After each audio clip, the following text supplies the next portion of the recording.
What's the meaning of cob?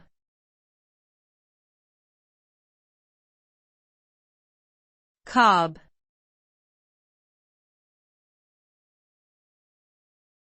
Cob.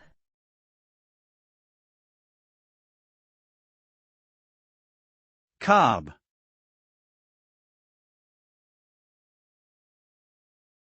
Cob.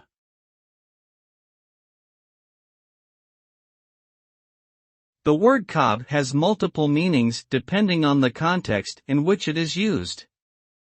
In agriculture, it refers to the hard, rounded kernel at the top of a corn ear. Another meaning of cob is a type of bread made with cornmeal.